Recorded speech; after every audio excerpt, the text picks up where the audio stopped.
Hey guys, so this is Mrs. Tran-Bloom. I am excited to introduce you guys to our very last unit of this year, Unit 6, okay? So 6.1 says solving rational equations. Remember, students, we have already graphed rational equations. So now we are going to solve for the x variable or for the input. Now, solving for the variable is the same thing as saying solve for the x-intercept. So in essence, that's all we are trying to do, find the x-intercept, all right? So let's read through the 6 guidelines here.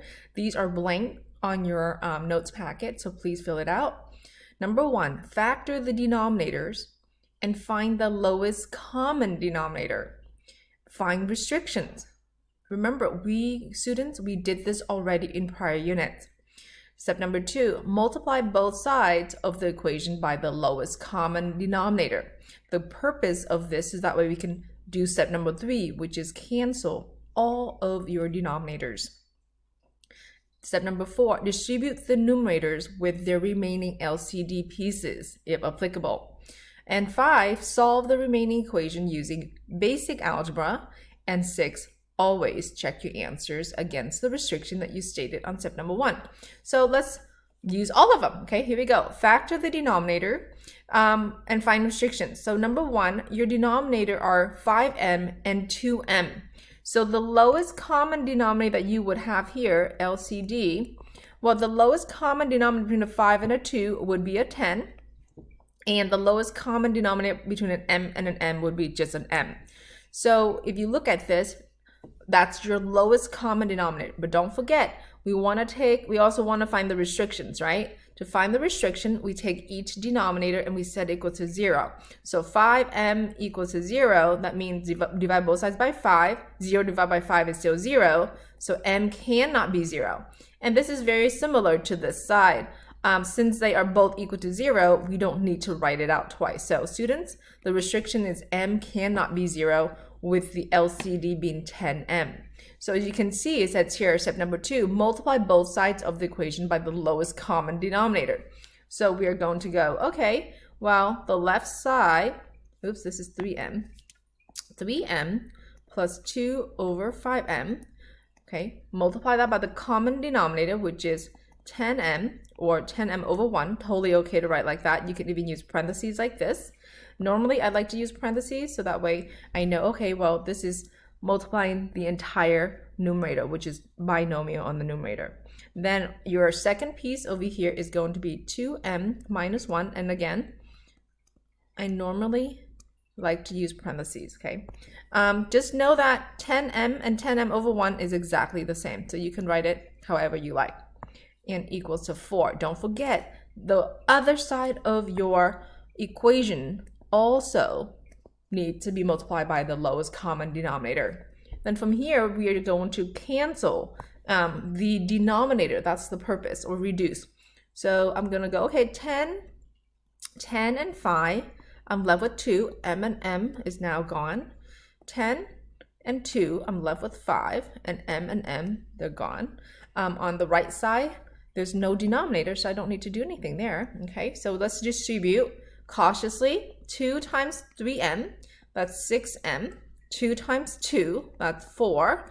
The denominator is 1, so we don't need to worry about the denominator. Plus 5 times 2m, that's 10m. 5 times negative 1 is negative 5, equals to 40m. Then from here, use basic algebra to solve. 6m and 10m, that will give us 16m. 4 and negative 5, that's minus 1, equals 40m. Subtract 16m from both sides. So now you're going to end up with negative 1 equals positive 24m. Divide both sides by 24. M is going to end up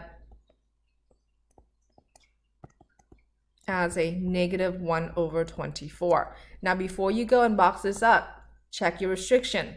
Remember, we said earlier that m may not be 0. Since m is a negative 24, that's not 0. That is your final answer. So your final answer is m equals negative 24 for question number 1. Okay, let's do the same steps here, guys, for question number 2. Now for this one, as you can see, we only have one piece on the left and one piece on the right, versus on number one, can you guys see that we have two pieces on the left side, right? And then one on the right. So each question is slightly different. Now I'm going to show you how to do this a couple different ways so you can choose. So first it says here factor the denominator, so that's what we are going to do. This one we can't really factor anymore, but this one we can factor out the GCF of x, so we are left with an x plus 2. Okay, now remember to go and state your restrictions, right? So this one, x, if you take it and set it equal to 0, x can never, ever be negative 2. Over here, we take each piece, set it equal to 0, so immediately we get x, it's going to be 0, but restriction, we say that it cannot be. But this one, x can't be negative 2, but we don't want to write it again, since we already have this and this. So right now, there are two values that x cannot be, 0 and negative 2. Then from here, we're LCD, okay? Well, I see one x, so that's going to be part of our LCD, and we have x plus 2 on both sides, so we're just going to take one of those. So now the lowest common denominator is x times the quantity of x plus 2.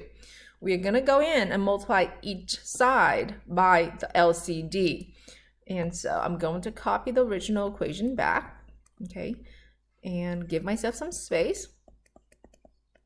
You can copy the original back in factor form or the original form. So the factor form is x times the quantity x plus 2. Now since I gave myself space, now I'm going to go in and multiply by the lowest common denominator that we found earlier, which is the factor form here. Remember, you can put it over 1. That's really a personal preference, or you can just write it without the over 1 piece. Okay, from here, once you have multiplied both sides by the lowest common denominator, student, you should not have fractions any longer, because if you reduce it correctly, it should be over 1. So now we got x times 2, that's 2x on the left side. On the right side, student, you only have x minus 2 left because all of your denominator cancel. And solve for x now using very simple algebra. So x is going to come out to be negative 2. Okay, let's take this value and compare that value to our restriction. Earlier, we found the restrictions and we said, okay, well, you know what? I can't have any x that's going to come out to be 0 or negative 2. In this case, it is negative 2, so we can't keep it. So in that case, students, you would write, you would write no real solution. Okay, no real solution. And box it up. Now that's one method of multiplying both sides by the LCD. Now another method that I want to introduce to you guys would be, back in Algebra 1, you guys were also solving this. If you have one term on each side, you can, students, technically multiply. I'm gonna write it back down again. Okay, when you have one term on each side, you can cross multiply like this. Remember this at all? So if that's the case, you would have, and I'm gonna show you that you can end up with the same exact answer. And student, this is only do this, okay, if you have one term on the right and one term on the left. So when you guys cross multiply, here's what you guys are going to end up with. Distribute the 2. So that's going to be 2x squared plus 4x. Distribute this guy out. Remember, these are conjugates, so I would only need to multiply the first and the last. Okay, so that's minus 4.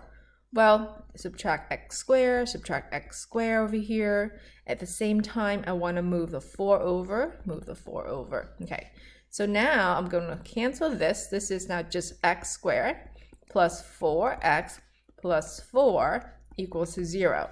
Well, this is factorable, so this is going to be an x plus 2 times x plus 2. They are identical, students, so you don't have to solve it twice. Just take one of these factors and set equal to 0 and solve. As you can see, you're going to end up with the same exact value. Can you see it? But because we can't keep the x equals to negative 2, therefore we still say that there's no real solution. So remember, we can't keep it if you've already stated in the restriction that that's the value that it cannot be. So when you have one term on each side, you can choose how you solve your equation.